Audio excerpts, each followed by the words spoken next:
Bom dia, boa tarde, boa noite, a paz do Senhor, quem vos fala é o ministro Giovanni, meu senhor, minha senhora, meu jovem, meu adolescente. Olha, eu tenho algo de Deus para a tua vida. Eu peço que você possa ouvir este vídeo, ser abençoado por ele e compartilhar com outras pessoas para que elas também possam ser abençoadas. Olha, a vida, como dizem por aí, é uma caixinha de surpresa. Muitas das coisas surgem do nada. Seja surpresas boas ou surpresas ruins, positivas ou negativas. E muitas das vezes nós temos medo dessas surpresas. Porque essas surpresas muitas das vezes não vai mandar um e-mail, um WhatsApp, uma mensagem falando, tô chegando, hein? Não, não vai. E muitas das vezes pessoas param no meio do caminho, desistem, retrocedem, andam, mas andam igual um compasso e não saem do lugar. Quando recebe a notícia ruim a respeito de uma doença, de uma enfermidade, acha que a vida acaba ali. Quando descobre uma notícia negativa dentro do lar, da própria casa, onde envolve o esposo, a esposa, os filhos, parece que a vida acaba ali e não dá sequência. Seja simplesmente uma crise financeira, parece que tenta pagar as contas, trabalha, e parece que vem uma bola de neve e é superior o teu sacrifício do teu trabalho e você não consegue pagar as suas contas, não sai do lugar. Ou seja, poderia usar diversos exemplos. A vida é cheia de surpresas e muitas das vezes negativas, aonde muitas das vezes a gente quer desistir, quer abandonar, quer retroceder, quer abrir mão de tudo. Como dizem por aí, pegar uma rodovia sem sentido e sair por aí de mãos atadas. Mas eu tenho algo de Deus para dizer sobre a tua vida. Primeiro, que você é especial para Deus. Segundo, que você ainda está vivo. Se você ainda está vivo, você tem a oportunidade de simplesmente vivenciar dias melhores. A Bíblia diz em Mateus capítulo 13, versículo 31 e 32, uma situação semelhante, o qual muitas das vezes nós passamos. Os discípulos de Jesus, estes mesmo, que viram Jesus colocar a mão sobre o cego ver, o surdo ouvir, o paralítico andar. Estes mesmos discípulos estavam na Galileia indo em direção à praça onde Jesus ia ministrar naquela manhã. Só que de repente eles pararam no meio do caminho, olharam para Jesus e disseram, Senhor, desabafaram de uma certa forma, nós queremos desistir, queremos retroceder.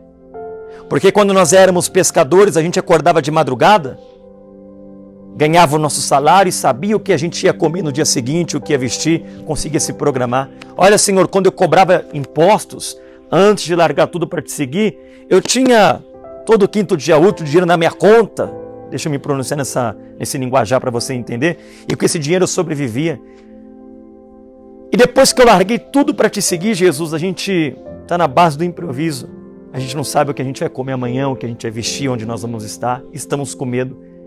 É necessário o Senhor encontrar outros mais corajosos do que nós lá na frente para ser os seus discípulos.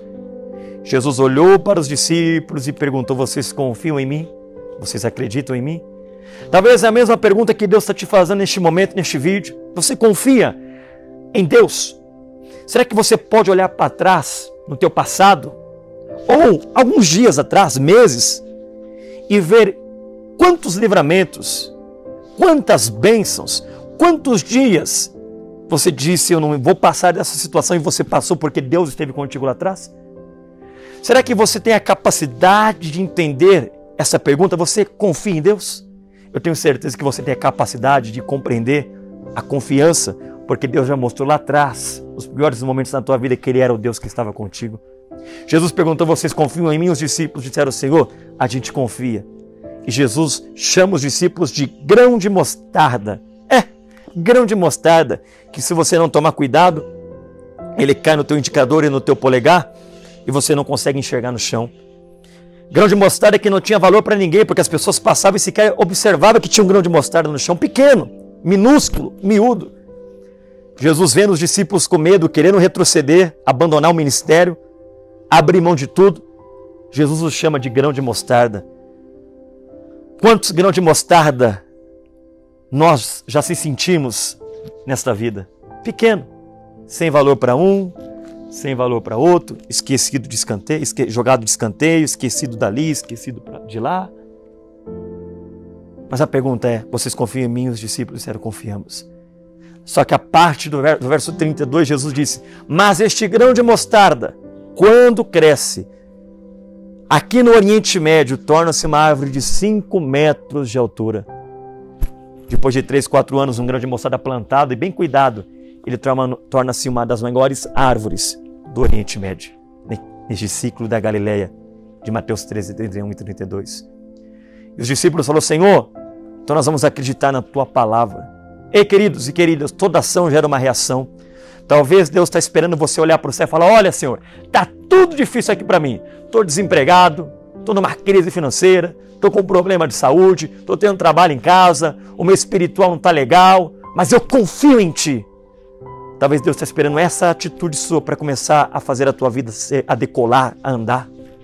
Os discípulos deram sequência, confiaram na palavra de Jesus. Acreditaram porque Jesus tinha, me permita-me essa palavra, moral no meio deles. Anos se passaram, de 2 a 3 anos.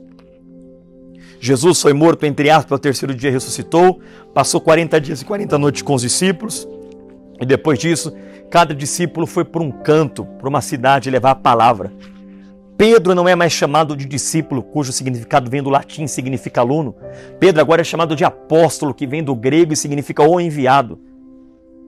Pedro agora arrasta pessoas para ouvir a palavra de Deus. As pessoas saem de todos os cantos para ouvir Pedro falar. Agora Pedro tem algo diferenciado. Dobra atenção aqui e eu fecho o vídeo aqui. Dobra atenção aqui. A Bíblia diz lá em Atos que quando Pedro está indo em direção aos lugares para ministrar, Pedro passa.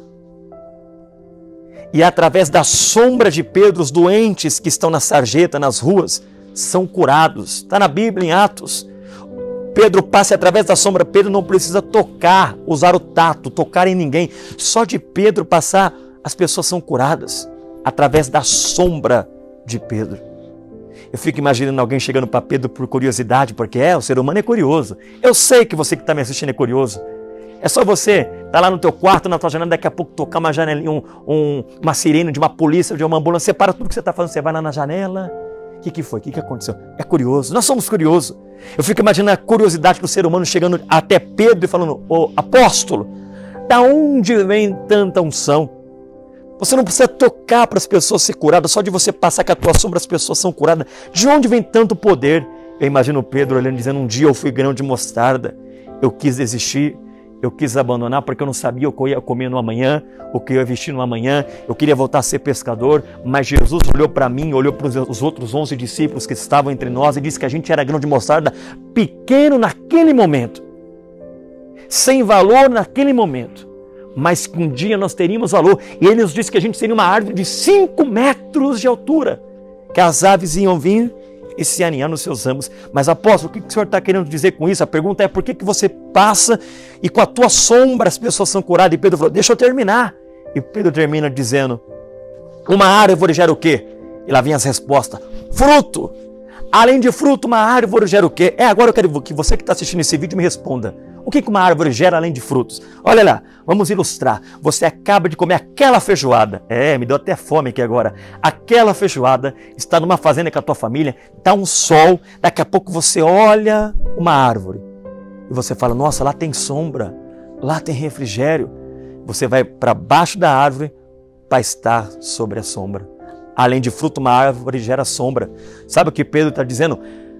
A convicção e a promessa que Jesus me fez em Mateus 13, 31, que eu era um grão de mostarda, mas um dia eu seria a árvore, que as aves iriam e se aninhariam nos ramos, está se cumprindo. Está se cumprindo.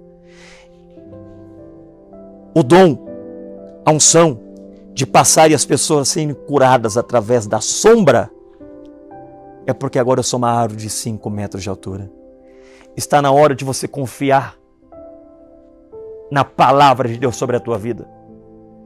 Está na hora de você sacudir a poeira, estufar essa barriga, empinar esse nariz, dar a meia volta e não mostrar para as pessoas, mas mostrar para você que você é mais forte do que você imagina ser. A Bíblia diz que quando você pensa que está fraco, aí você está forte. Quando você pensa que está fraco, é aí que você está forte. Acredite na palavra de Deus. Acredite nas promessas que Deus te fez um dia. E acredite que um dia você será uma árvore de 5 metros de altura. Vai valer a pena. Oremos. Deus, muito obrigado por essa oportunidade de falar da Tua palavra. Obrigado por todos que estão assistindo e ouvindo um recado da Tua parte. Eu quero abençoar o meu irmão e a minha irmã com toda sorte de bênção nos céus e na terra. Que o Senhor possa abençoar este que está sobre o leito, este agora que está desanimado, pensando em suicídio, em desistir, parar no meio do caminho. Não, é momento de continuar, é momento de acreditar na palavra que Deus um dia anunciou sobre a nossa vida, porque nós vamos dar muitos frutos lá na frente. Eu os abençoo todos em nome do Pai, do Filho e do Espírito Santo de Deus, no nome de Jesus. Amém. Amém. Deus te abençoe e tenha um excelente dia. Compartilha para outras vidas serem abençoadas como você foi também. Beijo no coração. Deus abençoe.